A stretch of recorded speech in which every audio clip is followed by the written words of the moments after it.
رفقا چطورین؟ آقا امروز ویدیو تصادف یکی از موتور سوارای عزیزمون رو دیدم. بریم ما هم ببینیم، بیایم چند تا نکته خیلی مهم میخوام بهتون بگم.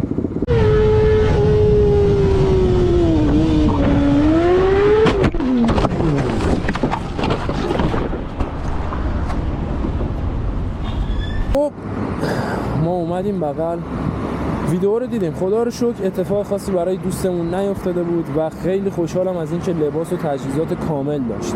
اما نکته اول اینه که هیچ وقت نباید استرس داشته باشین. استرس همیشه کارو خراب میکنه. حتی اگه قرار تصادف کنین، یه آدم بدون استرس باشین که تصادف میکنه خیلی بهتر از یه آدم استرسیه که تصادف کرده.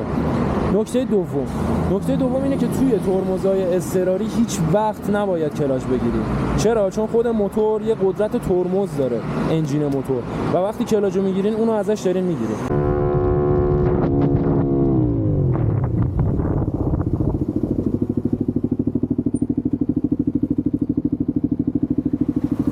نکته سوم، من خیلی وقتا میبینم خیلیاتون گازو اینجوری میگیرین و گاز میدین. این خودش باعث ویسکی تراتله. یعنی در بهترین حالت شما مثلا همین دوستمون باشی، اگه ویسکی تراتل بکنی، وقتی که بخوای ترمز اضطراری انجام بدی، چون دستتو کامل نمیتونی برگردونی ترمز بگیری، مجبوری تا این وسط بیاری، گاز درگیر میمونه و ترمز میگیری. حالا این دوستم شانس آورد کلاژ گرفته بود و درگیر نبود گاز.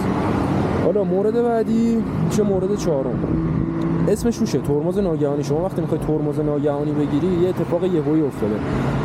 در همون لحظه اول که شما احساس خطر میکنی، اینم بگم، اول بین 1 تا 2 انگشت باید روی این قسمت جلوی کتی ترمز باشه، نه این ته، باید روی این قسمت باشه.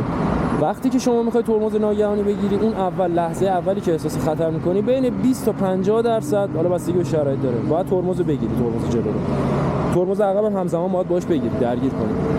و وقتی که حس میکنی دیگه واقعا داره اتفاق بدی میفته، باید بین 70 تا 80% یا 90% ترمز رو بگیری و توقف ناگهانی تو انجام بدی.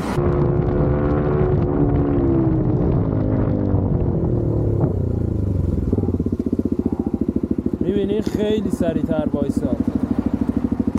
مورد آخر، موردیه که دنده معکوس دادن تو این قضیه خیلی کمک میکنه، و وقتی شما به همه این قضايا مسلط شدی، باید اون کارو تمرین بکنی که حین انجام دادن همه این کارا دنده معکوس هم بدی.